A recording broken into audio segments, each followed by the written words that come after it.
Hold on. Yeah, there we go. I think it opened in my app and on the web browser. Oh, all good, man. All good. But yeah, man, how you been? How's your day? What's going on, man? I'm Um, Dude, you know, I made a post the other day about learning to be patient and accepting God's timing, mhm. which patience for me has probably right up there with anger. Like it was something I've always struggled with, especially like, I mean, it's probably what led me to part of what led me to addiction is right, is wanting that instant gratification. And I love the work that I'm doing, and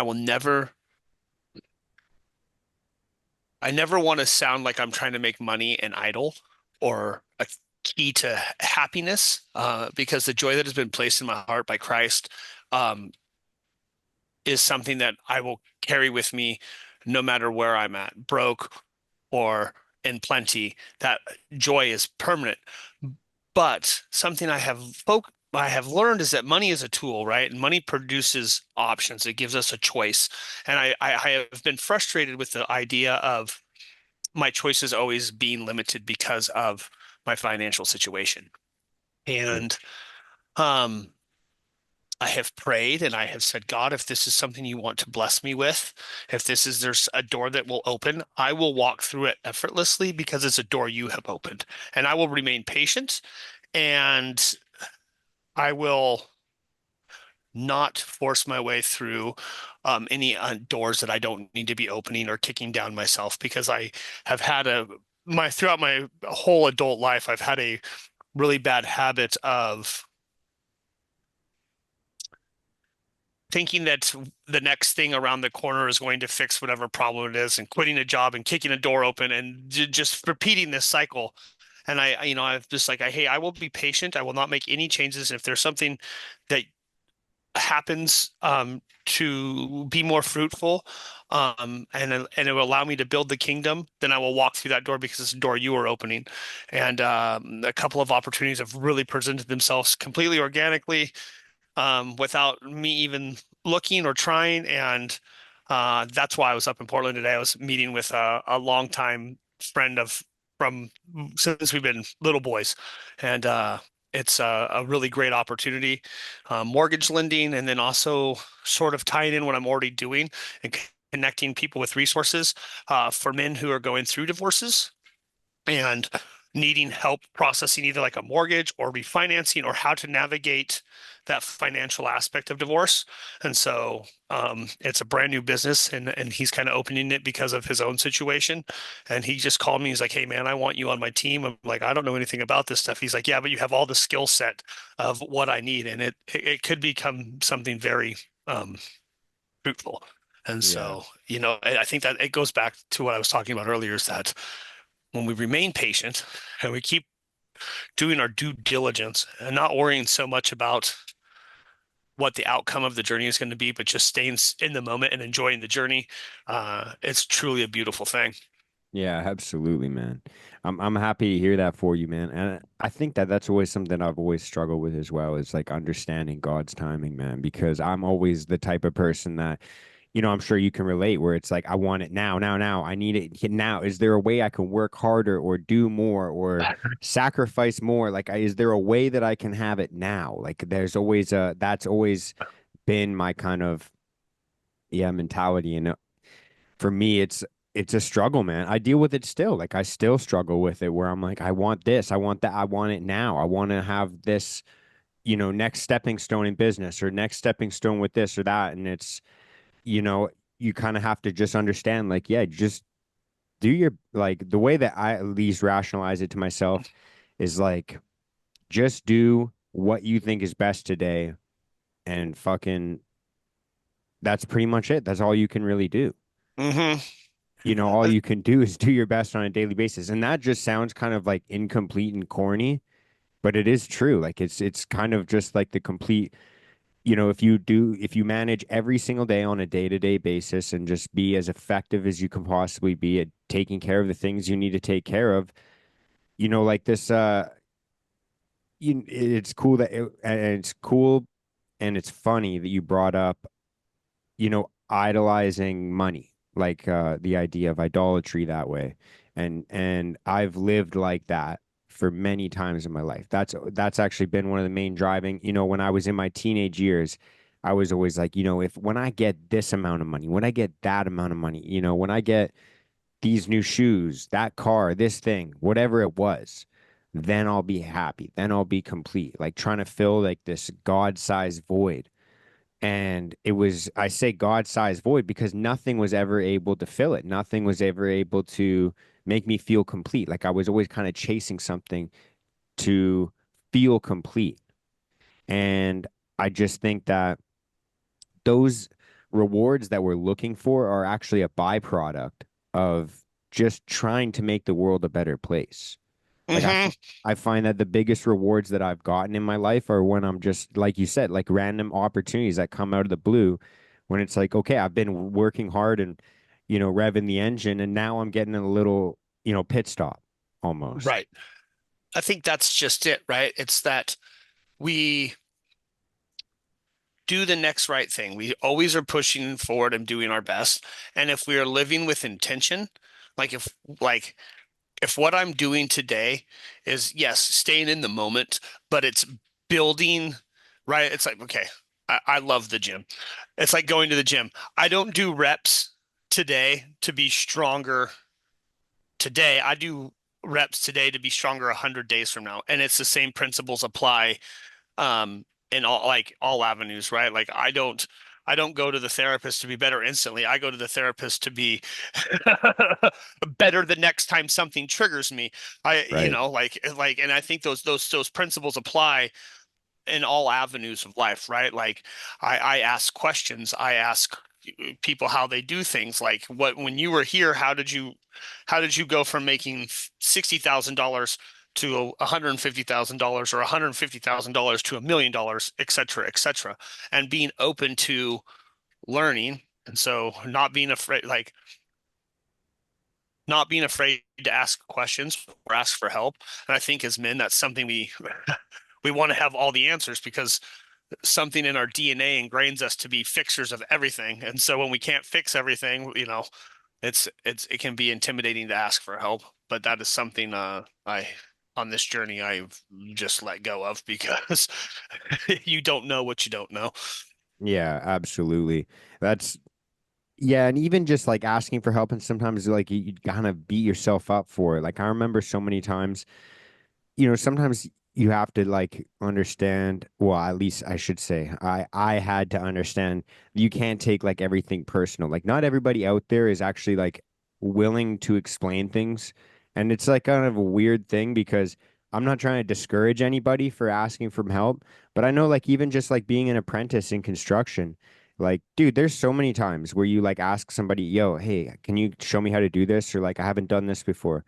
Like there's guys out there that'll just be like, well, you're fucking, oh, I remember my first time. Like they'll razz you for it, they'll make fun of you for it. And it's like, dude, just be relentless. You have to be relentless with Be asking. relentless. 100, dude.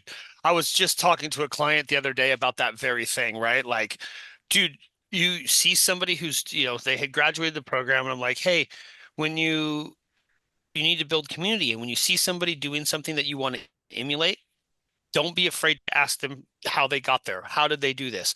And if they reject you the first time, ask again until they either give you an answer or tell you to F off, and then find somebody else who's doing it and then ask that person. Yeah. Yeah, it's like simple. Like I remember that's how I used to think when I was working in sales. Like it was just like, at least I need to get like a no or a yes. Like I need to get a definitive Right. answer. Like I don't mind if just tell me no. Just be honest so I can move on. Like it's just like, it was that relentless like chase of like, hey, I need this thing. And like I guess it comes with also like desperation or how necessity of like how bad you need help with whatever it is that you're working on. But like I know there's been times in my life where, be it like a doctor, a counselor, a therapist, or just like a coach in a sport, there's been so many times where I'm like, I actually have no idea like what's going on. And so like I just need, please, like I will do anything you say. I will Hmm. go like the same way that you said, like praying to God. Dude, I've done the exact same thing where I'm like, please, like just please give me a path to go down and I will go down it. Like Yep. I'm willing to do whatever it takes. Like please. Like and it's so funny. I was having this conversation with like my best friend. Him and I were talking the other day about it's crazy how many times I've prayed, I've asked for second chances in life. And I'm like, please, like if you could just wipe the slate clean, if I could just have a fresh start, like please, I won't fuck it up this time. I swear. And then I think back to how many chances I've had up until this point and Right. how like it's crazy to say it and it's weird because a lot of people will disagree with this mentality, but I think of it as like, dude, I'm kind of undeserving of everything that I have at some point. Like the difference between me and the guy that's like homeless is just like I had more second chances, you I, know? I don't know if it's more second chances or if you just capitalized on the more second chances, right? Because if we believe in the Christian God, which I do, and I believe you do too, then Yes, sir. we have infinite amount of grace. We have an infinite amount of love and an infinite amount of mercy that is just poured into us. But I do know that like when we pray for those things, they are never just going to be freely given to us. The opportunity to be there will, and it's about knowing when to strike, like practicing discernment. When do I pause? When do I just sit here and wait for the right opportunity? And when is God actually calling me to make that leap of faith? Right. And sometimes we crash and burn because we aren't practicing discernment or we're too anxious or we're too worldly and we walk through a door that we weren't meant to walk through. And then we're going, okay, I made a mistake. Now please. And sometimes it's just about being patient and trusting the process and trusting in God's timing. And I think that's just it. And it's not that everyone doesn't get second chances. It's oftentimes, I'm sure you've seen the meme where they're like, the guy is on a sinking boat and he's praying, the cartoon, he's like praying to God, like, God, just, send help. I'll do anything for help. And there's the dinghy and the Coast Guard and et cetera, et cetera. And they're like, hey, we're here to help you. And he's like, no, I'm waiting for God. Not knowing that, like, every one of those doors that is opened has been God, right? And so sometimes we take those second chances or hundredth chances or a thousandth chance, and uh we piss on them because we're afraid to take a step in a new direction Yeah, and I because just think it's not what we sorry to cut you off, but it's not what we perceived it to be or we anticipated it to be. Um, when kind of rewinding back to this concept of like asking God to like, hey, if this is something that I'm supposed to be blessed with or this is an avenue you open for me, I would gladly walk through that door. I had no idea that the opportunity that was going to be presented to me was going to be in mortgage lending. I have no experience in that. I was talking to people about sales. Like, hey, how I called some people I know and I'm like, hey, how do I be a successful salesman and still be a successful Christian? Because I don't want to use my abilities of persuasion for negativity. And nothing presented itself. And I prayed on it and prayed on it and asked, all these people and nothing really came of it. And then all of a sudden, boom, like a month ago, 3 weeks ago, a random phone call from a long time friend was like, hey, here's an opportunity. I want you on my team. And so I'm like, okay, this is seems to be and the timing of a year was well, my year at my job was a week ago today. wow. So, like there you are. And today was our first face-to-face meeting. Yeah. Dude, that's amazing. And I just feel like for me, just kind of circling back, it was like just that kind of mentality of like almost thinking you're and this is just my own thought process of like what I kind of went through with it is just like this idea whereas like I kind of do feel almost undeserving of the things that I have, which it almost like flipped the script. It was almost like wow, I don't really deserve all these blessings that I have. And so like I ought to be grateful for them. I ought to be thankful for them. And so for me, like I know my thoughts, my prayers, my like journal entries had to shift. Like I had to actually think about it and instead of being like, can I have this? Can I have that? I need this. I need that. It became, you know, I just want to say thanks. I just want to say thanks for the things I do have and the opportunities that I do have. I know like I can like with myself, like it became like kind of a shift of like dealing with kind of even just issues in my relationship or with my friends or anything like that. Like you said, temper is an issue. Um, that's something I struggle with. Like I get kind of like pissed off if people say certain things or, you know, sometimes it kind of it irritates me and then I become somebody that I don't like. You know, I'm saying shit that I don't like and I don't agree with and I leave the conversation think, oh, well, that person shouldn't have fucking said this. They shouldn't have said that. And then the longer and longer, and usually after some exercise and a hot shower, I'm kind of like, maybe what I said isn't the greatest either. And then I kind of have to think about that.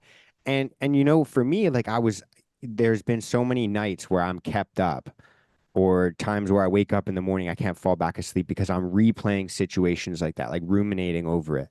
And I'm just like kind of thinking over and over in my head about, the things that I said, or, when I think, fuck, I wish I could have just not done that, or I wish I could, not be in those situations. And then it flipped the script in my head into thinking, this is my opportunity. Like I should say thanks. Thank you for the opportunity to actually develop the skill that I want to develop. Like I want to be somebody that's in control of my emotions. And so what does that mean? Like it means I have to be put in situations where I have to control my emotions. And so every one of those things is an opportunity for me to be like, hey, this is that thing that you wanted to work on. Yeah, be careful what you pray for. Exactly. Um, Two things. We talked about that in church, right? Is that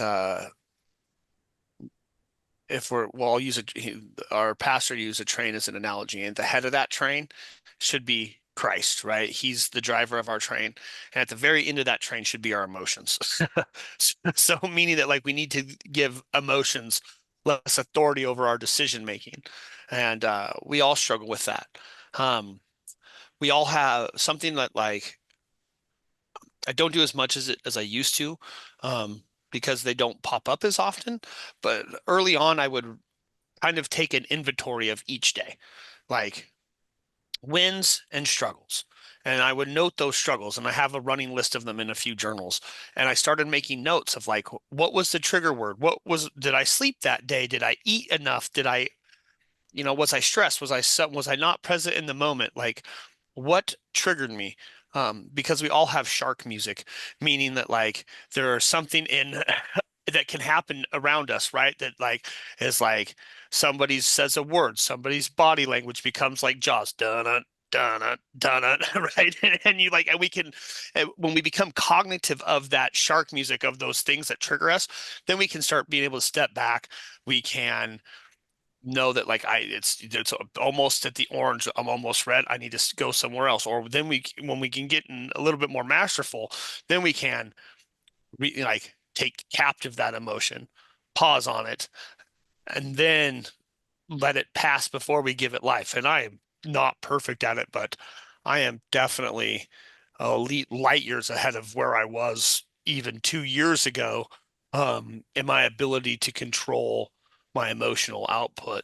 And a lot of that has to come with like recognizing, identifying, labeling, and listing those things that trigger me, and so like I not that long ago at the first of the year, I was embarrassed, because of something financially, and it was with somebody who had owed me a favor, or not owed me a favor, pardon me, had been doing me a favor, and I couldn't make payment, and there was something that was a mishap, and there was plenty of money in there, and I reacted out of a place of anger and shame, and then I instantly was like, "Hey," held myself accountable, but it was enough that like I don't know if ruined that friendship, but definitely made it not as, and it was because I, reacted from a place of reaction instead of a place of explanation. Yeah, yeah. It's funny how a lot of the time our anger is always like kind of something underlying. Like it's always like kind of like a fear or a sadness or a confusion. I know a lot of the time, even just like when I'm confused, it makes me so mad, dude. Like Yeah, I, and that's what I was trying to get at is that that's that shark music, right? Like we all have a Mhm, different like shark music that is those undercurrents of what's actually going on, and be it trauma from childhood or and shame or embarrassment because we feel if it's an inadequacy in us, like be it financially or yeah, I struggle with that, like especially if in the mornings and I'm trying to get ready to go and I have all these like boom boom boom here's what needs to happen and I make an unnecessary mess. Dude, I guarantee you that's going to be the one like I'm gonna probably take the Lord's name in vain and the F word is gonna fly out of my mouth because I'm like I don't have time for this. I don't have time for this. And even if it's like or 40 extra seconds of me grabbing the broom to sweep it up. You know what I mean? It's silly. But it's because then it becomes like I feel like I'm an idiot or like why did you make a stupid mhm, mistake, And then like there's that shark music like because, you know, that would have been something that was probably from childhood would have been like, I would have probably not been called an idiot, but in fewer words, that's what would have been expressed. mhm. Yeah, I know what you mean. Yeah, it's funny how you said that. I'm usually a journal guy and I do journal about things like that where I'm like, okay, I'm not really proud of this or I'm not really proud of that or excuse me, whatever it could be. But for me, I always found like I use physical cues. I don't know about you, but like I know that anytime I can feel myself. I know my jaw clenches, my fists kind of clench, Exactly. and then I can feel my heart. Like I can Hmm. feel my heart. And I don't know if that's healthy or not, but I just when I get mad, dude, I can feel like a vein in the side of my head Yep, pumping. mine's right here in the middle of Oh, my head. dude. Fist clench. I'll bite the inside of my lip. Like, Yeah, I always just jaw clench, like I'm ready hmm. to brace for an impact or something Yep. like that. And anytime I feel that, like, dude, I get like that even just in heated conversations where I'm just like, you know, and yeah, dude, anytime I find myself like the one thing that I've kind of learned to do, and I'm not perfect at it by any means. I'm still learning to do it, but it's just like anytime I feel those physical cues, I just take the biggest inhale I can and the biggest exhale I can and start to think like, I don't want this controlling me. Hmm. Agreed. But I, it does a lot of the it time, dude. it I gotta does. say, I gotta Yeah. say. But I think like something that I really try to focus on is the fact that like most emotions are fleeting. Meaning if I don't give it attention and but like do my very best to not react to it as it happens, it will if I wait 30 seconds, 45 seconds, a minute, like whatever that emotion is going to repress. But if I give, especially something like anger or hatred or especially like negative emotions, instant attention, um, it's liable to last much longer than it needs to. It's really learning that there is power in that pause, like between response and action, there's a pause. And if we pause, we can gain a lot of wisdom in that. Yeah, I absolutely agree, man. It is just so difficult to do that in the It, moment. it is, but I think like what you said right there is key. Moment. If we remember this is just a moment, and if I can breathe through it, or if I can clench my jaw and bite my lip, like figuratively or literally, and not Mhm. add any fuel to this fire, it will go away. Yeah. Yeah, it's always interesting to think about that and how temporary and fleeting those emotions are and just thinking like I think a lot of us, I know for myself, like when I first started kind of like the idea of like, all right, I got to start working on myself. I got to start building, myself up and making myself a better person. And I don't know about you, but I made a list of like the qualities that I was not happy with in my life, and my temper has always been kind of, and I think that that's kind of like, it's too common. It's really sad that a lot of people do struggle with their temper, but I just feel like one of my expectations, I guess, is what I was trying to say, is I felt like there would be a time where I would get to a place where I'm like, oh, I'm fixed. Oh, I'm better now. Like I'm Hmm. cured. Like I'm not a person that loses their temper anymore. I'm a super patient person. And maybe that is possible, but I just kind of, I think the way I think about it now, I've kind of shifted the goalposts in that like, you know, let's not make it about like, okay, I never let my emotions get the better of me because I'm human. Hmm. It is going to happen. I'm a broken man. Like it, call it what it is.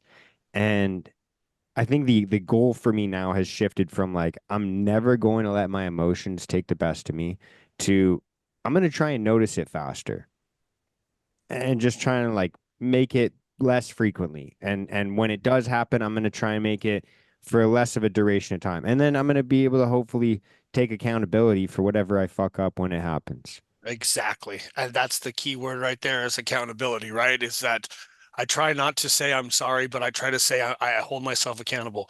Label the action, identify what I did wrong, and say I'm going to do better in the future to not allow that to happen. And I think it's humbling and it's a learning experience, right? It's like, oh, okay, this is what led to that. It had really nothing to do with the situation. At least for me, most of the time, it has very little to do with the situation. It has to do with somebody's tone, or 9 times out of 10, my own insecurities, where I'm feeling attacked. And if I feel attacked, then my defenses are up. And my number one defense is to like push people away or be angry or try to be intimidating. And that just doesn't work anymore. And I don't want that to be my repertoire of how I deal with situations that are difficult. I Yeah, don't want yeah. to I don't want to make a difficult situation more difficult. Mm, I've had enough of those in my life. yeah. Absolutely, man. So, what's going on other than just like kind of work? What do you have coming up in the future? What are you kind of looking forward to towards right now? Well, I'm gonna get married. Uh, Beautiful, man. yeah, I got engaged Congratulations. since last time we talked, and she's here. She's anticipating being on here at some point when you're ready for her, so I'll have to pull my Anytime, headphones yeah. off. Okay, just let me know when you're ready for that, and we'll try to do our best with just a microphone and and the camera on my computer. Yeah, yeah. So that's a big one. Man, I don't know. Every day is just so beautiful and abundantly blessed. Like, dude, like I've got great friends, I've got great family. I enjoy my job. My life is in a really solid routine for 90% of everything, like marriage. Um, I think I have a great opportunity that sounds like it's in the works, and I'll know more in October. But I'm pretty sure I'm going to go on a missions trip to Uganda Wow. for like 2 to 3 weeks in Wow. in spring of 2025. So that's pretty huge. And that was one of those things. It was just like, dude, I've been praying about that to present itself. And um, mission work is something as my kids age out of the home that I would like to, I don't know if I want to commit to it full time, but I would like to be able to do the Lord's work 6 months out of the year. You know what I mean? And I talked to it was one of those things where my pastor's like, hey, if the door opens, you walk through it and you walk through it effortlessly. And like less than 5 minutes after I had that conversation with my pastor, this door opened. And yeah, so Wow. that's a huge one that I'm really looking forward to. Um, Wow. so that would be really cool. Yeah, yeah. Well, I was gonna say, has she been listening to this whole time? Yeah, she's sitting right next to me. Yeah. Throw Yeah. her on, man. Let's get Okay. a third person in here. Okay. I'm gonna pull my headphones off and so let's Yeah, all good, all good. But can you both hear me or no? Okay. Can you hear? Oh, yes. Yep. How we We'll have doing? to switch in here because the camera's kind of small. So, all right. Squeeze in together. Get in there. There we go. What's going on? Hi. How we doing? Good. This is really good. The only other time I've ever had three people on like all at once was with two people sharing one microphone, like passing it back because it was one of these where it was like kind of one of those like if you're not close to it, you can't hear. So I was like passing it back and forth, and it was kind of like really rough. So this is hopefully going to be a little bit better. But how you doing? How's your day going? Good. It's been pretty uneventful. I have the summer off from work. I'm a teacher, so I'm getting to like the last couple weeks before I go back, and so I'm just kind of trying to enjoy it before I go back to the craziness that is a preschool classroom. So I've just been enjoying it. Yeah. Yeah, yeah. And so like do you want to kind of do like a little introduction for yourself and kind of let people know like who you are and what you're all about as well? Or do you guys want to do like an introduction story on how you guys met and how things get started? Like what's going on in your world? Well, my name's Hannah. I just turned 30 years old. I am coming up on my 18 months sober, and I actually just got baptized in April of this year. So I've had a lot of like really big things happen kind of in the past 2 years of my life. I met James. When did we meet? May of last year. May of last year, April of last year we met. I slid in his DMs. A mutual friend of ours was like, "Hey, have you heard James's recovery story? I saw that you're in recovery and he's got a pretty amazing one." And so I messaged him and The rest is history. yep. Wow. That's awesome. Congratulations on that as well. And so were you you said you got baptized recently. Were you always a Christian or were you is this something that you just kind of fell into and what It's was that kind definitely of new like? for me. I grew up in a household that was not religious at all. Like we would go with my grandma on like holidays and stuff, but nothing like habitual really. And I didn't have any like knowledge behind it at all.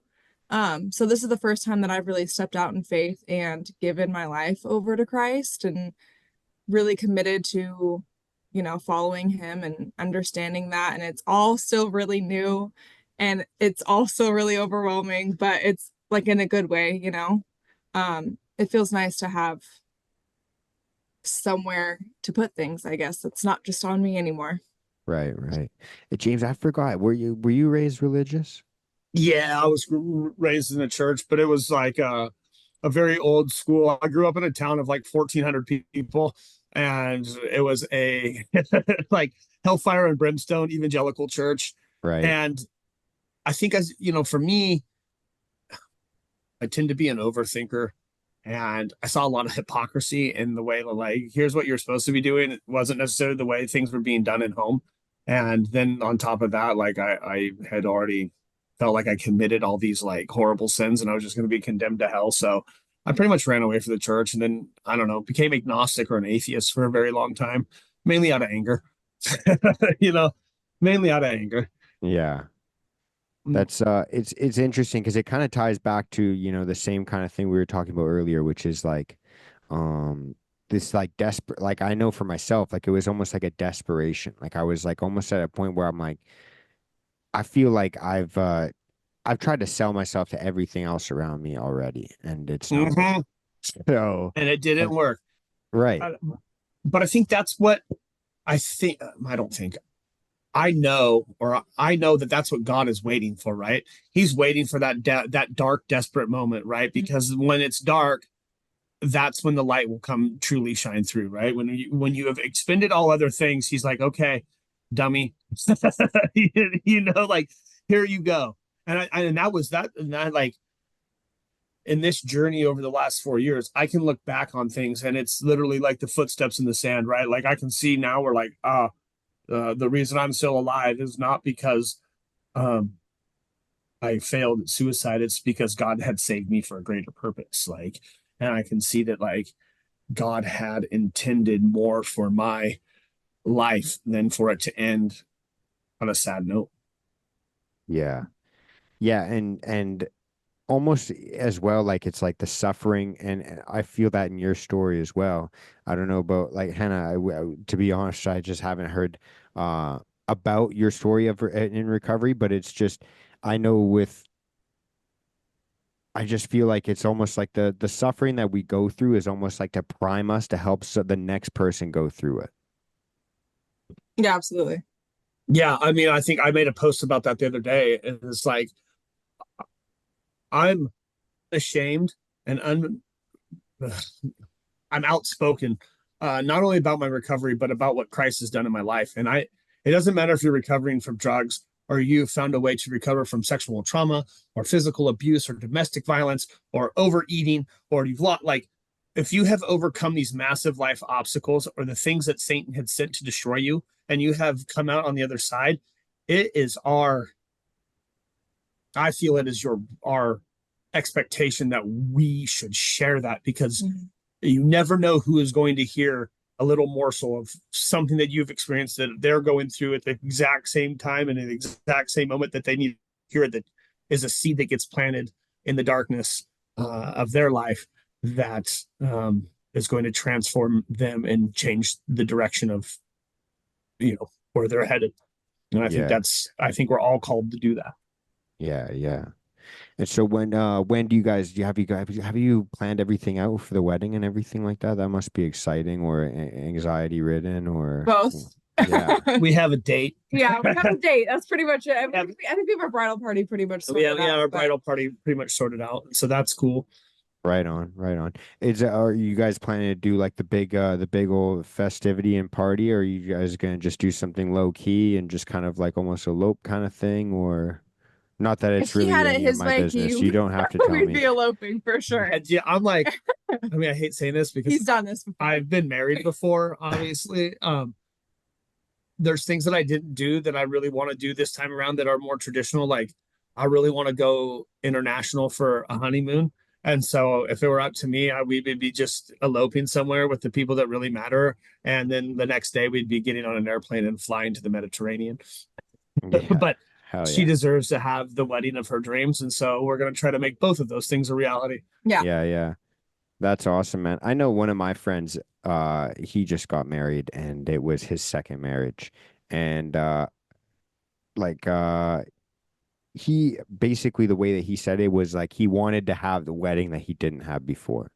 Like he Yeah. almost like he's very similar. Like I kind of have a similar mindset as you, James. Like I'm kind of like I don't really care about this whole like ceremony thing. Like I know that this is just like what it is. It's a ceremony. Like the way I think of it, it's like it's already kind of set in stone. So like what are we really doing here? Why are we spending all this money, spending all this time, doing all these things?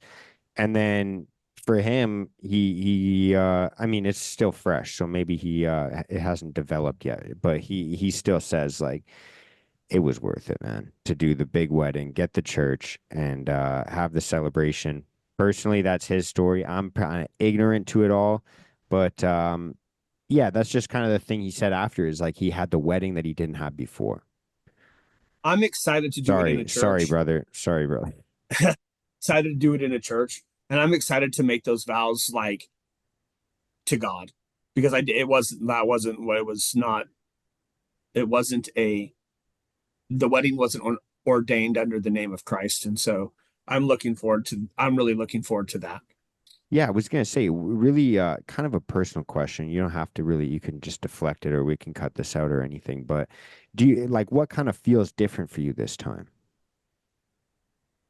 I think having a God focus and God centered marriage is a huge difference. And I think there's so much different about me personally. I don't want to speak for Hannah, but there's so much Of different course. about me personally on like this commitment that like no matter what happens, no matter how angry I get, that I need to share that. Like in the first go around, there were so many things that like I just was too cowardly to admit because I wanted to avoid the fight. And then when you avoid things, then resentments build, and then all hell breaks loose. And I'm that's one thing I really love about my relationship with Hannah is that we have passionate discussions, right? Like we don't call them fights, we call them passionate discussions. That like we don't let things fester, and if there's something that the other person's doing, we bring it to their attention, because that's how adults have relationships.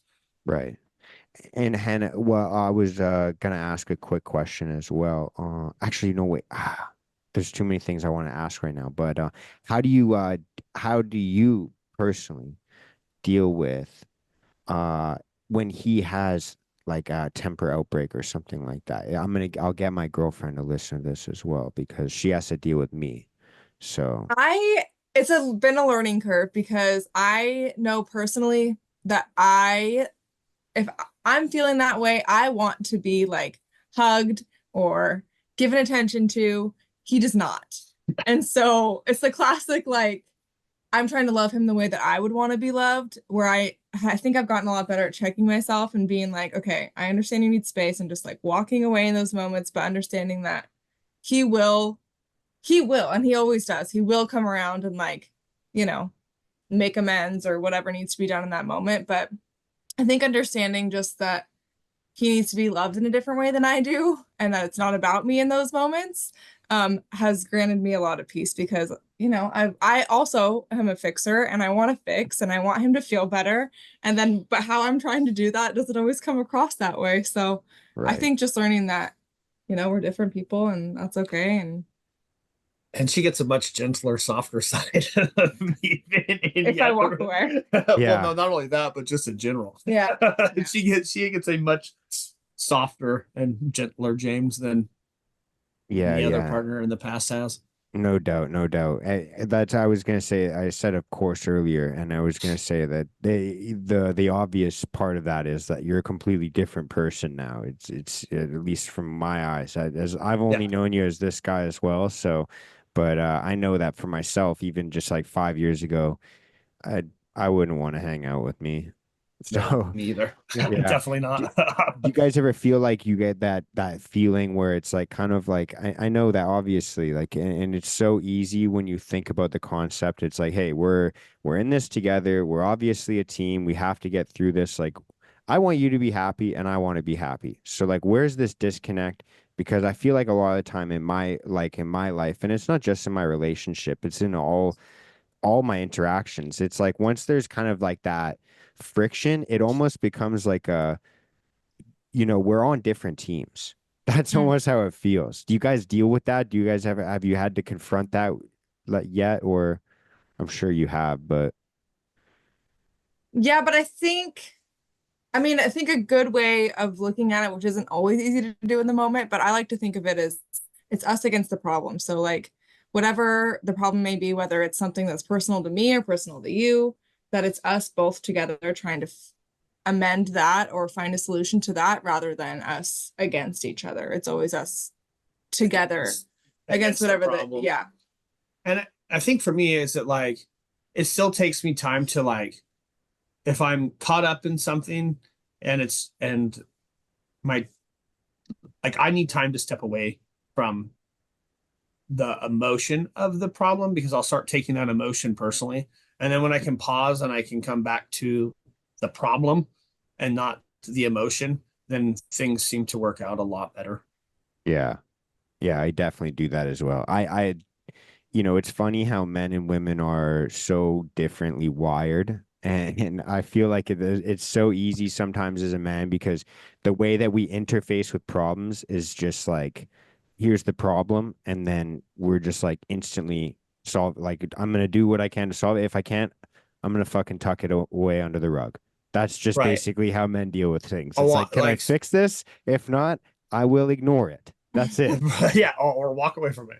But then, And I like, think sorry, I'll just finish this. I was gonna say, yeah, like, I find like a lot of the time, women, which is obviously, in some ways better, in some ways worse, they talk about things to solve it. They say like, hey, what do you think about that? What do you? But sometimes it doesn't come out as clear. And so I guess the point I'm trying to make is like a lot of the time, it almost like it's almost like it's easy, I feel like, as a man to take the problems like when you're hearing them, it's easy to make it personal. Like it's like, oh, this is another thing on my plate now, and Mm. like now I have to deal with this. And it's like it's almost like it becomes like a not like a how could you do this to me, but it's almost like a I don't know how to take it, like a like as if there's something like James, you were saying it earlier, like about like almost being attacked.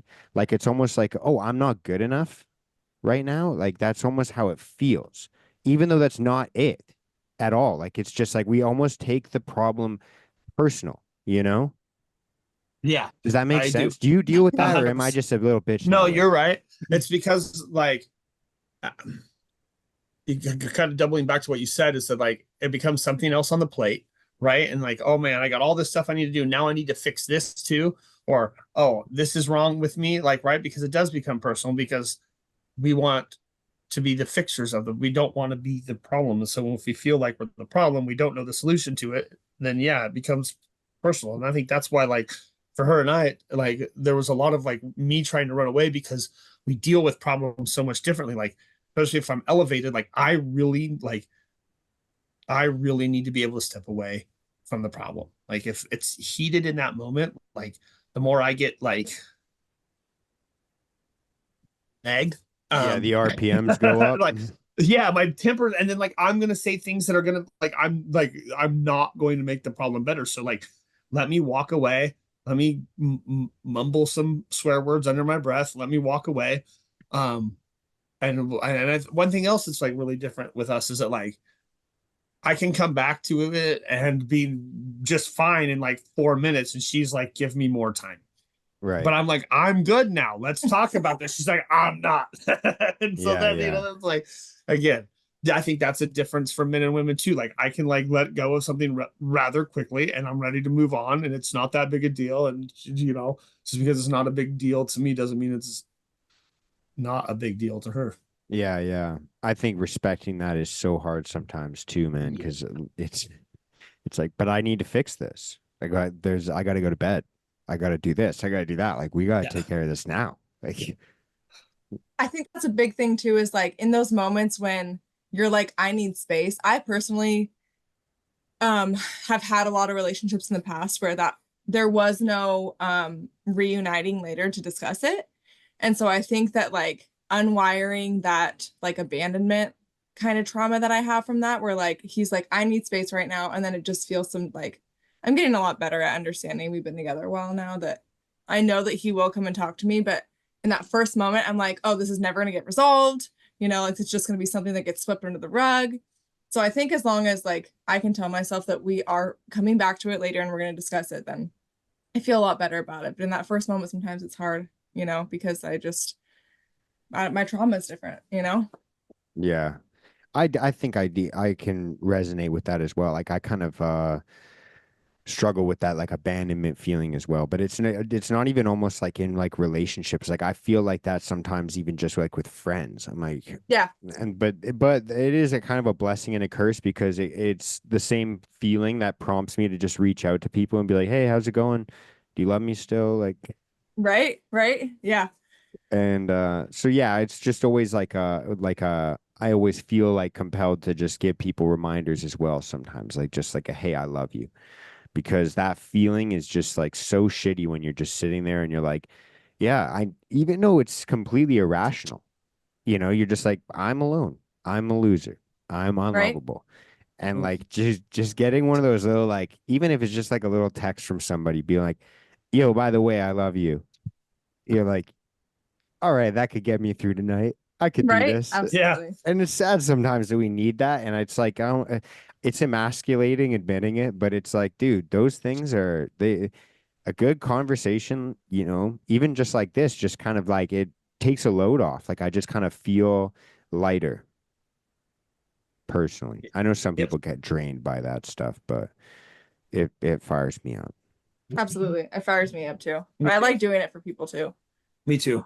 I think like it's really important to communicate that to people, that like they have value. Hold on, my dog's whining. I'm gonna put him back outside. Yeah, yeah, all good, all good. Sorry. Let the dogs out. No, you're all good, man.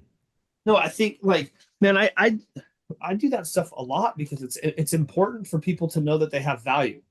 And as much as we don't need validation on who we are, it's important to like, if you love somebody, to let them know that you love them.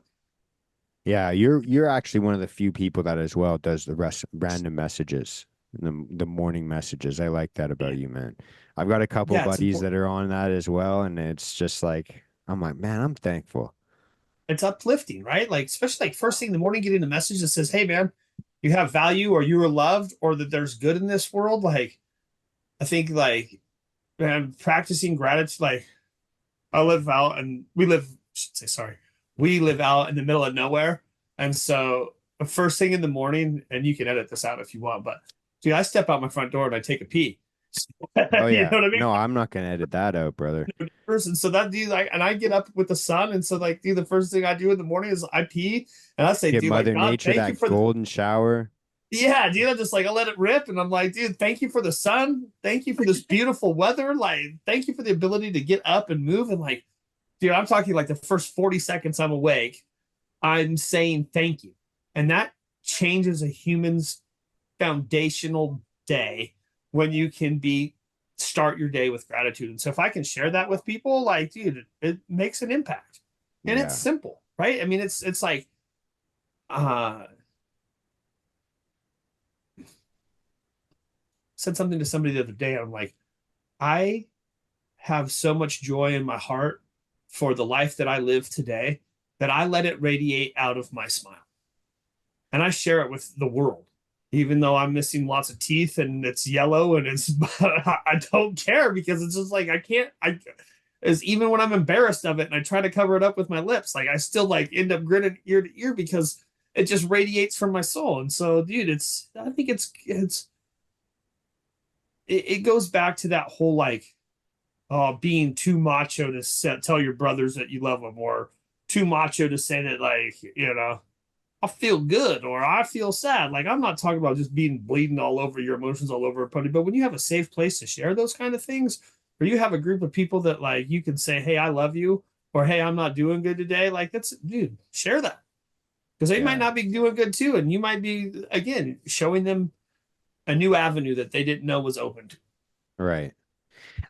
Well, I think you have a beautiful smile, man. Thanks, brother. Um, Yeah, with especially from this far away from the camera. uh, lean in, brother, do it. No, I was gonna ask you one of the main things I was actually thinking about bringing up with you guys, and I think it's just like an interesting thing to think about. Is like, what do you guys' take on, there's the statistics about a certain amount of like marriages and divorce, or I think that a lot of us, the way that I look at it is like I feel like with dating apps and social media, like people have almost become, disposable to us. We kind of just like think like, okay, I've had these problems with this person, like I'm just gonna wipe the slate clean and I'm just gonna start fresh with somebody else. It's just kind of like a reoccurring theme from what we talked about before, but what's your guys' take on just kind of like the dating relationship scene going on right now with social media and all that shit? I think it's a mess. Um, I think that like just like with anything in life, I think that there needs to be boundaries, right? So, you know, it can seem like silly, like if I say something that bothers me about something on social media, it seems so silly to me and like petty. But I also know that like that's the world we live in now. And so I think that I don't know that there are certain boundaries that need to be made. I think that like ensuring that we're making quality, like setting time apart for us to have quality time together and to like get into the word or be with God or, or even just like discuss the things that are happening, I think is a big thing for us. Um, I don't know. I kind of grew up in social media. And so I don't know. I don't know. I think the problem with it doesn't matter if it's relationship wise or if it's uh your own concept of self or self-worth. Um People can paint a really beautiful picture of on social media of the life they're living and it can be complete bullshit, right? And the same thing can be said like, oh wow, look at this person, they're doing this and they're prettier or and realizing that that's not really real. There's a female fitness influencer I follow, and I don't follow her because of she puts out great content. What's awesome about her is she puts out like 3 photos of airbrush that's meant for like the company she's working for. One of Mhm. her with like the right angles, and then one that's just completely natural from a different angle. And it's all the same photo, all the same woman. And photo A to photo C is completely different. And I think, you know, that's what we right. Like it does make things throw away because it seems like everything's accessible. Everything's accessible. So it doesn't matter if it's a relationship or a diet fad or an exercise fad or a religious fad or whatever it is, things just move so quickly anymore of the information that we're given. We can just become so simply frustrated or so simply ready to move on to the next thing because there's always something bigger and better and it's happening bam, bam, bam. And I think that makes dating or relationships in this day and age really difficult because, same thing with dating apps, swipe left, swipe right, right? Like people can put, people can say anything they want to, and they can have a photo airbrush. They can say they're multi-million, like whatever you're looking for, someone can say, and then you go meet that person. And so, I know like before I met Hannah, I started getting like, it wasn't long before I had met Hannah that I was like, okay, I'm ready to start dating again. And I tried dating apps, and it's like, dude, there's girls who are attractive who are wanting dates, but they're wanting dates because they want someone to pay their bills or they Ooh. want financial assist, right? Like, Yeah, yeah. there's, Predatory women. yeah, or people who are putting photos from 10 years ago on there and not look like showed up at a date one time and the person who showed up was not what it like. And so there's a lot of disconnect between what reality is and what people's expectations are.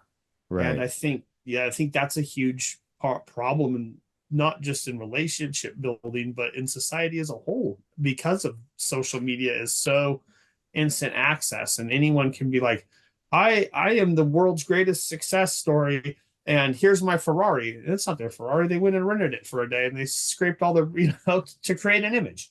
Yeah, yeah. Yeah, and it's so easy. I guess it's like anything else. Like if you're looking at people's cars, if you're looking at people's jobs or their lives or what they're sharing, like the pictures, the things that they did on spring break or summer Right. break or whatever it is, you see like pictures of like relationships online and you're like, wow, they're always so happy. Why are they always so good looking? Why are they always so how are they doing this, man? What the fuck? Like Right. what? Yeah. And it's just always like one of those things where you're like looking at it and it's like yeah, there's the idea of like the whole like financial thing that you were talking about earlier, and it's always like I always think that the people that like marry for money or do anything like that, they end up paying for it. Like it's always like something in the background that you never get to see and you don't want to see.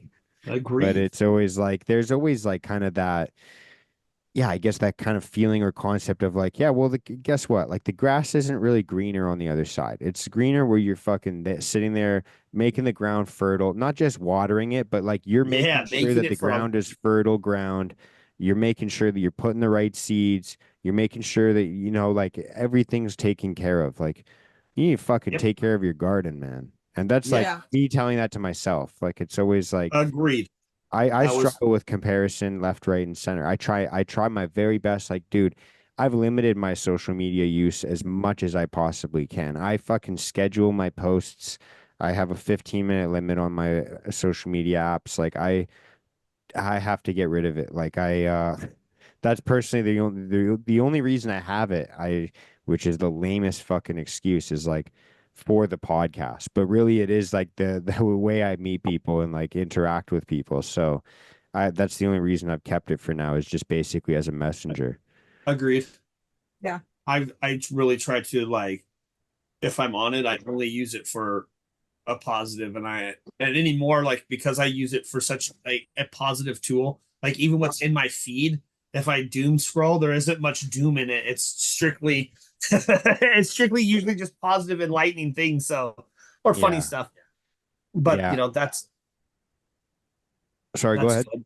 No, no, I think you're right. I think learning to limit it and set and using it as a tool is important because Yeah. it can be a productive tool. I mean, we have a friendship because of social media. Yeah, I have exactly. friendships with like 3 or 4 people, like two of the men that will be in my wedding. I know because of social media, and it goes back to that whole, like, what a blessing to have friends who I can call and they'll pick up, and I can say, "Hey, I'm having problem with whatever I'm having a problem with." And they don't call me a pussy. They don't call me to stop acting like a bitch. They don't tell me to go get drunk. They don't tell me to go get high. But they don't just say, "Oh, just pick yourself up and just get going." They say, "Hey, what's the solution? What's the actual problem?" And we talk about it. And that's freaking awesome. Yeah. That's dude, it is such a blessing that way. I feel like, dude, it's so easy. not just like to have like all the distractions, but it's so easy just to get sucked in. Like, man, it's crazy how powerful the algorithms are because I know Mhm. for myself, I like had to go through a big culling of like everyone I followed, everyone that I was like the posts that I was like looking at and you know, etc. Like I had to go through and even like highlight like the fucking thoughty stuff on Instagram and be like, don't show me this. Like you can hit a thing like not interested, not interested. Hmm. Like dude, I've done that so much. And it's funny because for a while it was just like kind of like motivational posts or stoic quotes or Christian quotes or workout videos. And then it was like, you know, I watch a lot of skateboard videos and MMA and jujitsu and things like that. And so then it started becoming like injuries. And that's something Mhm. that for some reason I'm one of those people where I cannot pass a fucking car accident without looking. Yeah, And 100%, dude. and I get a lot of car accidents on my algorithm, man. Like I find myself doom scrolling. It got to the point where like I had like some close friends be like, stop sending us this. Like I don't want to watch legs being broken. I don't like this. And I'm like, I'm sorry. It's just something that I see it all the time. And like it's so crazy how we get so desensitized.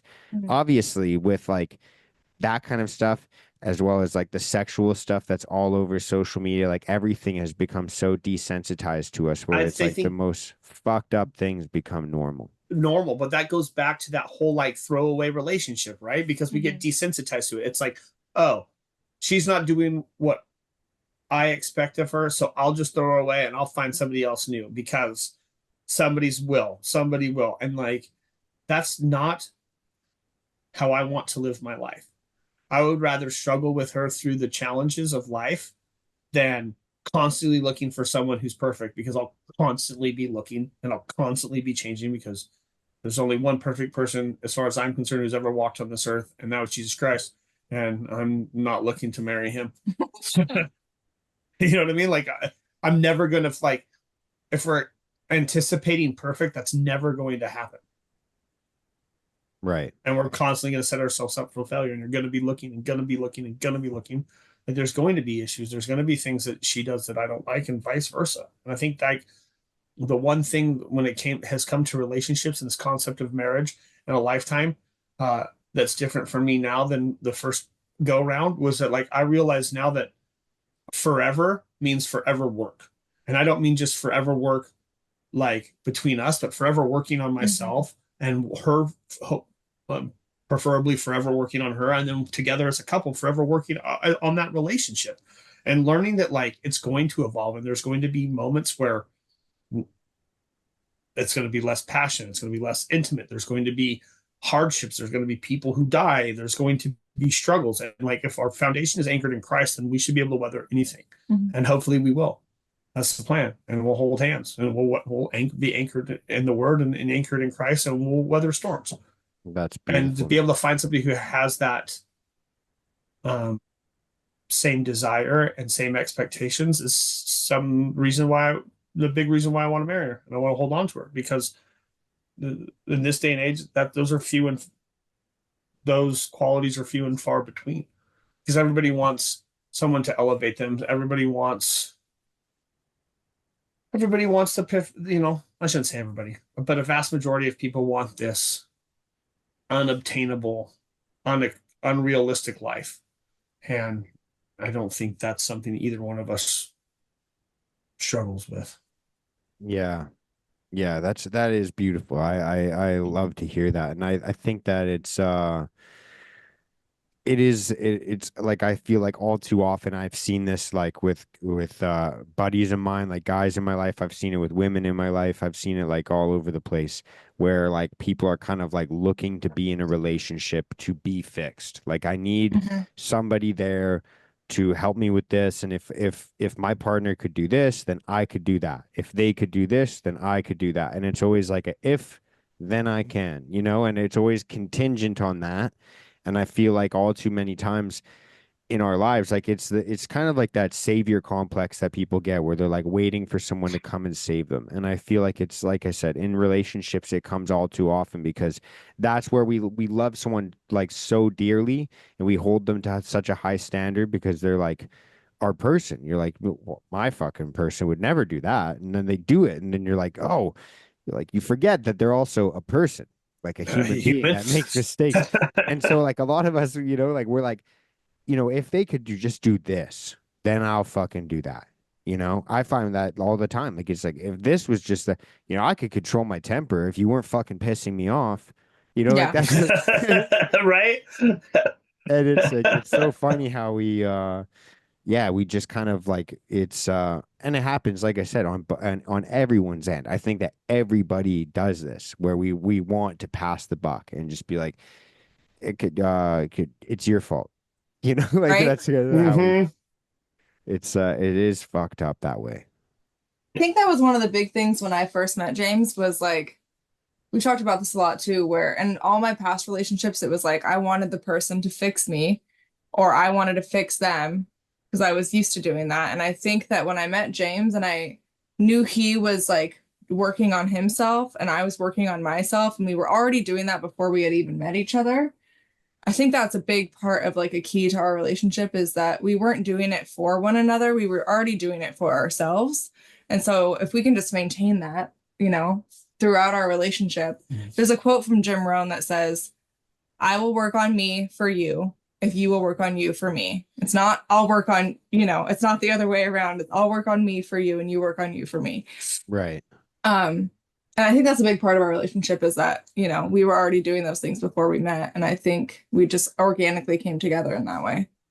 Yeah, it is interesting how like there's kind of like I guess it's interesting with just people in general. It's not even like specific to relationships, but it's just people in general. Like when people are kind of like in an optimistic mindset, they're grateful, they're thankful, they are compassionate, they love people, and they're wanting to improve themselves, other people around them, their environment around them. They all just kind of get along.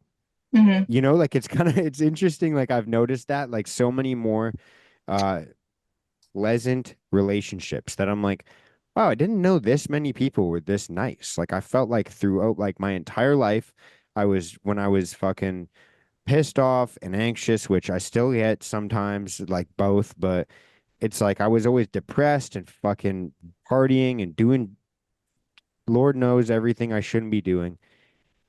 And I was always wondering why I had so many negative interactions. Like it was almost like every time I'd go out, it wasn't like a matter of if, it was like a when we would have, a verbal altercation, a physical altercation, like it was a ticking time bomb. And Yeah. I got to the point where I'm like, people suck.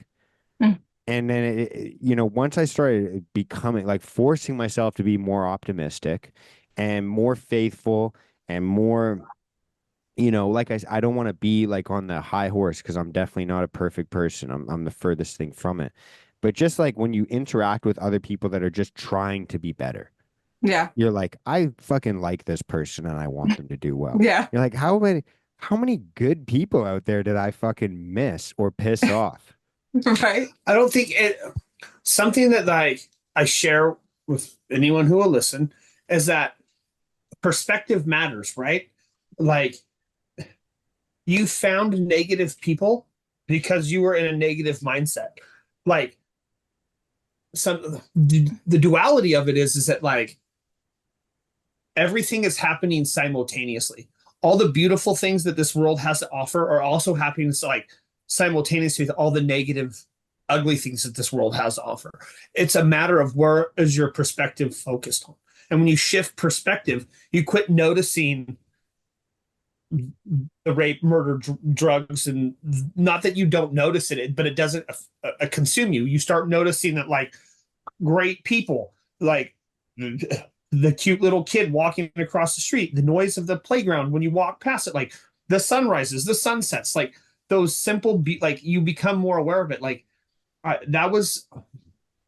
struggled for a long time with this concept of like, how did who I was, or excuse me, how did who I am today exist in who I was, right? Like I'm not like my DNA hasn't been changed. There hasn't been some magic wand that's helped change. But that's just, I think that's when I really realized that this concept is that like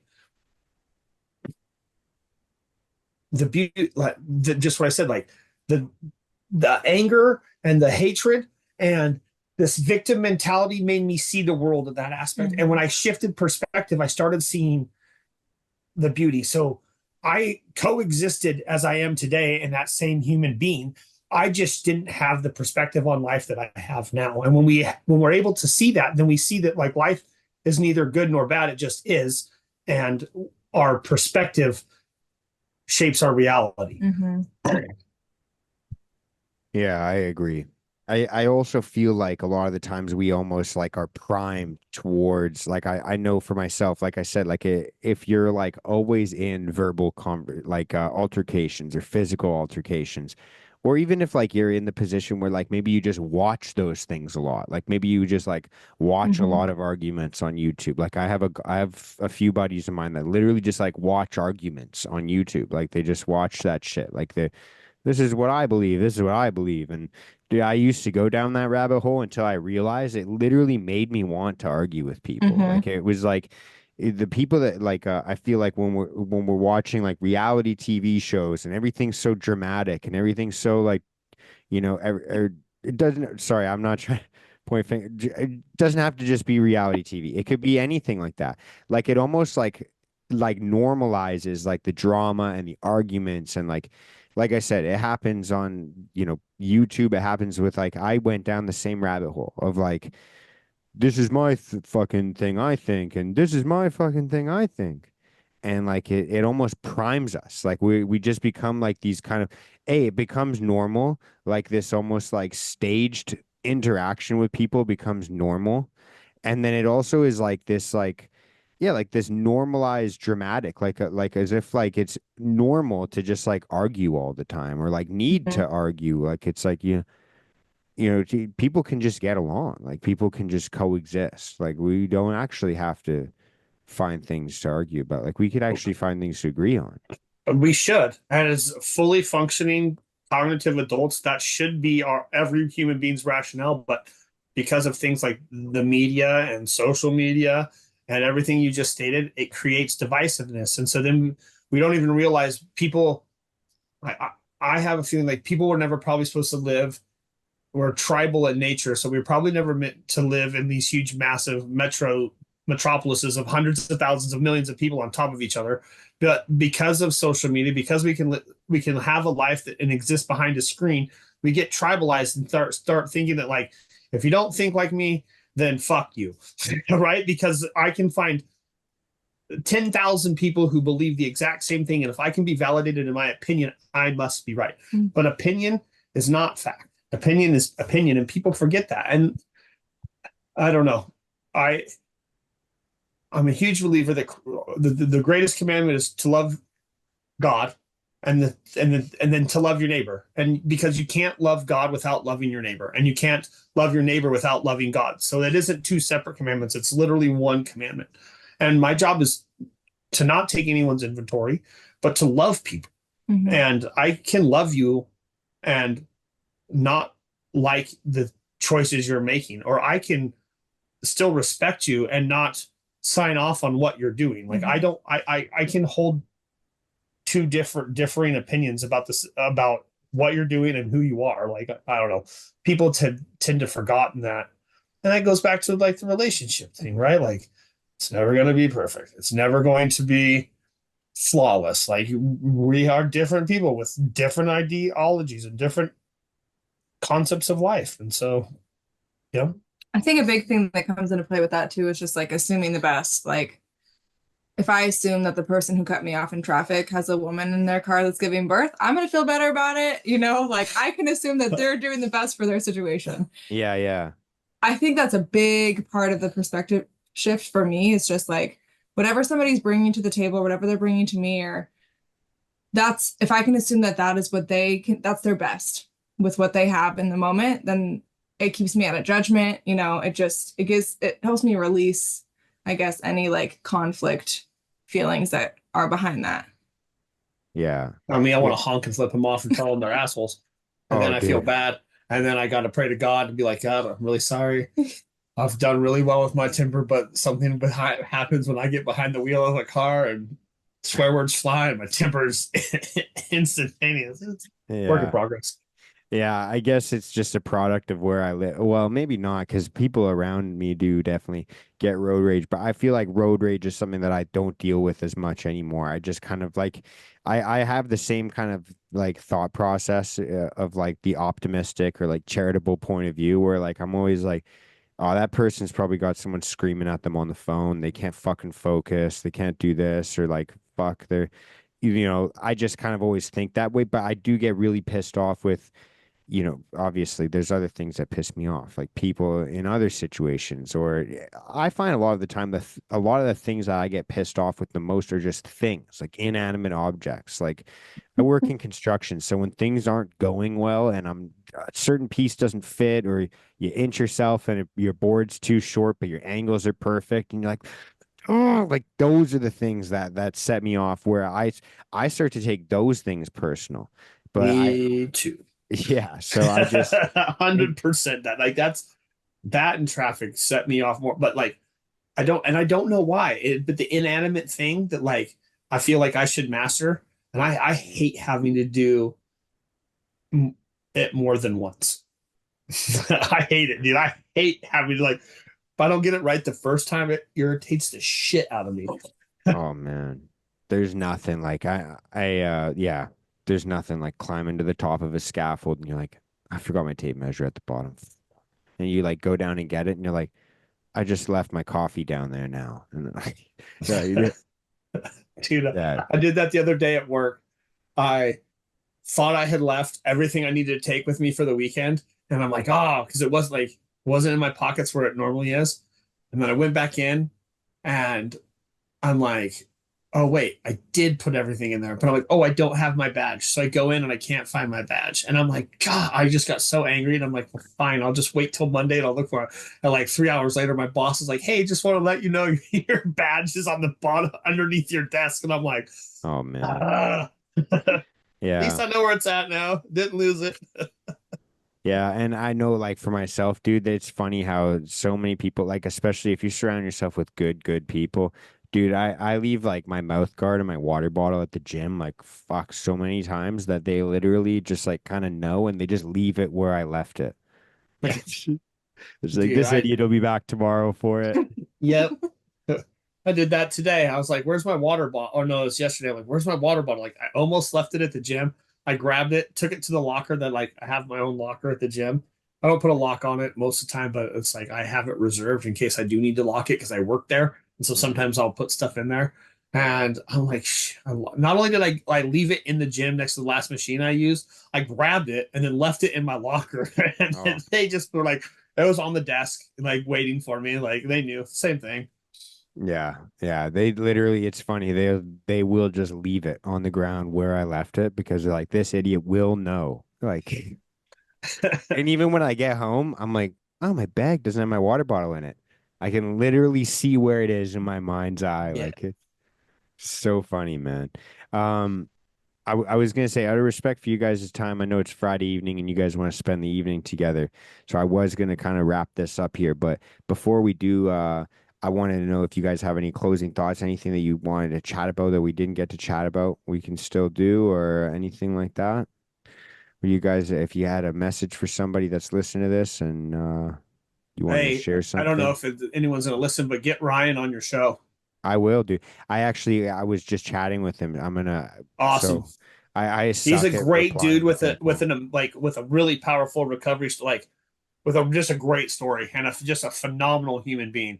Yeah, I'm excited. I was just chatting with him very, very briefly because I kind of suck at replying to people. Like I said, I've got like time limits and everything on my social media. So like unless you text me or call me directly, I will get your message and check it when I see it. Like it's like I'm the worst at replying. So Ryan, I'm not ignoring you. I will reply to you, I swear. Man, I Um, know the only thing I need to close with is just like thank you. You're a blessing in my life, and I hope like I need to get up north because I need to shake your hand. I need to shake Sach's hand, and I need to shake Ryan's hand. And what's great is that like I have met all three of you through Marcus Torgerson.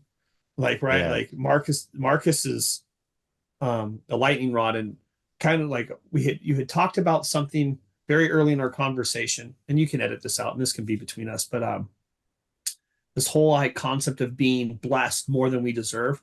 And I feel that way, right? Like I look at like who I was and how I was living my life, and the fact that like the King of Kings, the Lord of Lords, the fabricator of the universe took the time to rescue humble me is so overwhelming that I feel like the blessings that I've got I don't deserve. And I had shared this because Marcus and I talk daily, pretty much daily, probably 4 or 5 times a week. I message him every morning, but like we'll share voicemails back and forth like 4 or 5 times a week that we exchange voice text.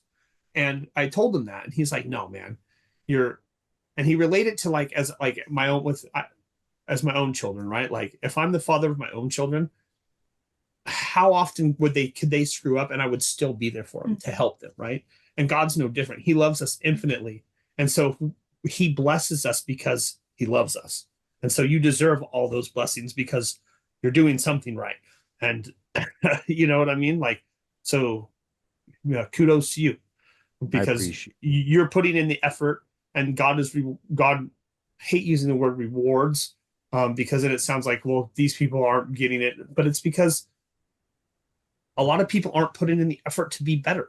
They want to stay victims. They don't recognize the beauty in life, and it's God's fault. It's somebody else's fault. It's society's fault. It's the prime minister's fault. It's the president's fault. It's my boss's fault. It's everyone's fault. But when we realize that, like, we all play a part in the trauma that we've experienced, even this like stuff that happened to us when we were very little and we didn't have control over it. At some point, we knew the difference between right and wrong, or at some point we knew that we could ask for help, and we just keep those piling on the bullshit. Um, it's hard to unbury, but God is there, and He's real, and you know He blesses us because He loves us, and so you do deserve all the blessings that you have. I appreciate that, man. Thank you. Yeah, I think that you're a blessing, and I'm very grateful for you as well, man. Like I said, I know I don't reach out as often as I should, but just every and I time don't we either, talk, every and I know time. you're busy, and I'm just grateful for the opportunity that we get to share. Like, I mean, as damaging as technology can be to communication and what we perceive as real, right? Like, my son is here. I had to talk, about what's available that you can see with your eye doesn't necessarily make what actual human interaction is without getting too graphic. But like the I fact get that you. like you're 6.5 hours away from me right now, and we can have a true like I'm sitting in my living room, you're in your office, we're Yeah, staring each other face to face right now. Like that's one of the beauties of the day and age we live in is that like we can have real conversation from 600 or 700 miles away, 600 miles away probably, and it's fantastic. And what that's a blessing. yeah. And even coming back to, the way that you and Marcus were talking about that kind of like father son kind of relationship and that love and that compassion. I completely agree with that, and I love that kind of message. I know for myself, I had a very similar conversation actually the other day, the same conversation I was talking about earlier with my best friend, where I said, if he has a little kid, he's got like a 2-year-old kid. And I said to him, if your kid, like if you went out today and you took your hard-earned money and you bought him a toy and you brought it to him and you said like, hey man, I got you this toy, and he's 2 years old, he just like smashes it on the ground and he just fucking whatever. And then the next day you're like, I fucking love this guy, I want him to have a toy. So you get him a toy to replace the toy, and he just like smashes it on the ground. And then like third day, it just keeps repeating day after day after day. And it almost gets to the point where like, when little kids, like 2-year-old kids, they like notice that something pisses you off, they just do it just to get the reaction. So then imagine the kid starts doing that. Like not only are you giving him a gift every single day and he's smashing it, but he knows it makes you upset, so he starts to laugh at you. how many more days would you continuously give that kid a gift? Of course, you're going to continuously love him, but how many more days are you going to give him a gift? And I just feel like for myself, like I've gotten too many gifts, dude, and I've smashed them. Like I don't like that's where I come from when I say like I don't deserve the things I have is because like that's the way I internally feel is like I've gotten so many gifts and I've smashed them that like and again I don't have the biggest fucking horror story in the world either, but that's just internally how I feel a lot of the time. It's just like I've had all these opportunities to get it right and I didn't.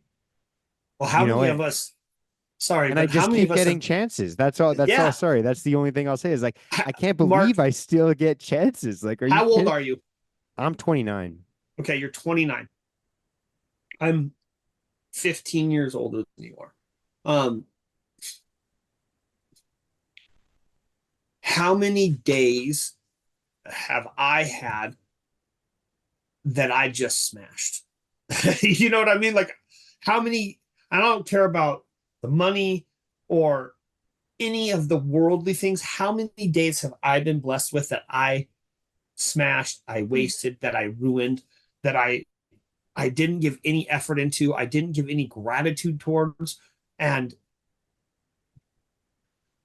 after you've lived 30 to 40 years, 50 years, we take that for granted because we've woken up and like even though it's not really like as a number wise it's not very big, but we've woken up and closed our eyes and woken up and closed our eyes and woken up and closed our eyes, that it become desensitized to the beauty of it. And I think one of the foundational things that has changed in my own life is that I absolutely, no matter what, even if it's a horrible moment, I will never take a day for granted because I wasted 25 years of my life smashing the toys that my father gave me. Yeah. Yeah. That's the way I feel. And that's why I said like my thought process, my like journal entries, but most importantly, like my prayers have shifted from like, please give me this. Please make me this. Please do this in my life to just like, thanks for letting me wake up today. Hell yeah. Like, That's the first thing that comes out of my mouth. Everyone like just thank you. Like Yeah. an immense amount of gratitude. Like I've man, we live in a small place, but we live somewhere so beautiful. I have a good enough job that no one here is going hungry. Power isn't getting shut off. I live in a country, and you live in a country that's so abundantly blessed that we can go to the grocery store and we have infinite possibilities of what we want to eat. You know how few places in the world actually have that? Like, like, dude, you can eat whatever you want. yeah, And no one's saying yeah. like, dude, you're like Any cuisine, any food, any like cuisine. Yeah, like in like, when dude, you live in Italian, Vancouver. Yeah, dude, Japanese, Indian. you live in like close enough to Vancouver. Vancouver has a huge Mideastern population, a huge Asian population. You can go eat world cuisine and not go more than 40 minutes from your house. Oh yeah, yeah. Like, dude, and then you can go into a grocery store and there's more boxes of color. And I mean, most of it's crap, but it's still like, dude, it's what an amazing blessing to live somewhere. And that's why I try to pray on that all the time because how great that is.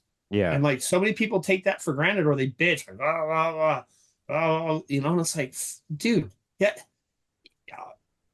there's not a lot of difference between where you live and where we live. I've spent enough time to know that Vancouver and Portland and Seattle are very, very similar cities. Yeah, Seattle and Vancouver especially, man. Yeah, and Portland's very similar too. But no, I don't know. Vancouver's pretty gnarly. Yeah, it's got its neighborhoods. It does. That's for sure. But like, dude, even the poorest people here have smartphones. Yeah. And have Oh, access to clean water, and if they want to, they can probably find somewhere to flush their turds. Oh yeah. They probably don't want to. Yeah, they don't want. They don't want. They don't Probably want. don't to. want to though. Yeah, there's some Great that just don't outdoors. care. Yeah, Great outdoors, right. baby. But my point is like, dude, what a blessing that like people here don't understand, and I don't understand, and that's part of what draws me to really want to go to Africa because I want to see how people live with less but live with a deeper sense of what God is doing in their life. Yeah. Because it's easy to say, man, I love God and life is good because I live in one of the most successful countries in the world, right?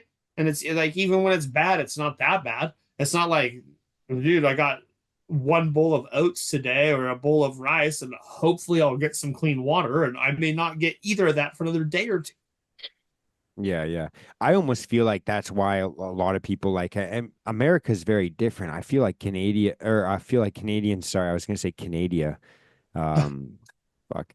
But I feel like Canadians are I don't know if it would nah, America's also kind of fucked as well, but I feel like just in terms of like I had this conversation with one of my customers one time. She's Estonian, right? And she's like, Mhm. she fled like after the Gulf Wars or during the Gulf Wars. And so she's telling me about escaping the USSR and blah, blah, blah, blah, blah. She's going through all these conversations and she tells me a lot of these stories.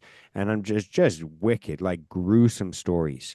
And she asked me, she's like, how come like Canada, like no one believes in God here? Like no one, and I feel like almost it's because like we have so much that we never have to actually think like, it's almost like, why would I rely on a God when I can just make money and be self-sufficient and just like Mhm. be, like there's countries in the world where people would kill each other for 1,000 calories. I can get 1,000 calories for $20, Yeah. in a box and In a eat it at my box. convenience and it'll taste great. And I don't have to work. I don't have to, I have to work, but I work in an air conditioning building. Like I work with a fucking roof over my head. I work, like it's like, why turn to God? That's a That's the way profound I think, statement. you know, that's the way I think of it is like almost like and also we're so young, especially Canadians, like as a country, Canada is so young. Like we've I feel like almost North America was like the testing grounds of like all these different people all from all these different countries being like, yo, can we do this whole thing without the religious thing? Because it's hard to control these people. But that's my own thought in But my own but especially theory. like the coast that you and I that we all live on, like it's really young. Like, man, if there's a building here that's like from the 1840s, that's old. Yeah. Oh, dude, I don't even think well, I can tell you for a fact that Vancouver wasn't even a place in the 1840s, dude. I don't even think what is the oldest Let's building say it's got to be pretty close because in the BC? what was the the fur trading company had posts between here and Vancouver. Oh, So I dude, know you're that right, that dude. was 1852. yeah, that's what I figured. The Helmeken House is the oldest house in BC, still standing. Yeah, which And is yeah, what dude, it was built by the Hudson Bay Company. Dude, you're a company. Yeah, smart fucking guy. I'm That's packed full off of the useless. cuff, dude. But that's just it, That's right? Like impressive. the 1850, like people live like in Western Europe, people live in homes that are 100 years older than that, and not just like one or two people, but thousands of people live in Yeah. homes that are a Yeah. hundred years older than that. Still, Yeah. It's crazy though, because if you look at there's pictures of Vancouver, like Granville Street, or like one of the biggest, but the street that goes downtown, right? Um, you look at any of those like streets, there's like historical pictures of like the late 1800s, early 1900s, and they're literally like logging roads, like no, yeah, because it was just a straight forest here. It was yeah. just clear cut. Like I guess, yeah, Oregon and Seattle, like Washington's the exact same. Mm-hmm. Well, one time, like Oregon went from here to Vancouver, like The Oregon to Trail, right? Or well, the no? Oregon Territory before we became a state. Like this was all like here and was all under British control. And then they made the U.S. government made a pact with the Hudson Bay Trading Company, and then that became the Oregon Territory. And then I can't remember exactly why they decided to break on whatever parallel our borders are, but then they did. But I mean, like, 49th parallel. yeah, the 40, yeah, I 49th only parallel, know that because there's a coffee company, 49th called the parallel. 49th parallel, yeah. And that it actually stopped the wars for some reason. I don't know. Yeah. My son, if he were out here, he would probably correct it. Of who? My son. Oh yeah. He likes. Yeah. Does he like a lot of war stuff? Oh, he loves history. He's a huge, like, we both are, but his brain is 27 years younger than mine, and so he retains even more information than I do. Dude, that's Or funny. maybe it's just that like he's had less information to retain. That's Yeah, what I'm yeah. gonna tell You could myself. always tell him. You know, I've been told before by guys like in construction where they're like, dude, I've forgotten more than you know. Yeah. Right. Right. So All right, you could just dude. tell him that one. But yeah, Yeah. I'll let you guys go. I thank you guys so much. Hannah, you want Yeah. to close it Thank out? you, dude. Yeah. Hannah, you got anything to say? I'm good, man. I don't know. Thank you. It was nice to No. meet you, and I'm grateful to be on today. We'll send you all when we get closer to sending out invitations. Yeah. I'll need to get your address and send you an invitation to the wedding. Hell yeah, man. I'd love that. All right, dude. All Love you, right. brother. Hey, Thank let you me guys. know. Send me thumbnails and stuff, and we'll both advertise the show on our socials. Yeah. If you yeah, I'll shoot you a message right after this. Okay. All Cool, right. brother. Much Love you, love. dude. Peace out. Love you guys. Peace out.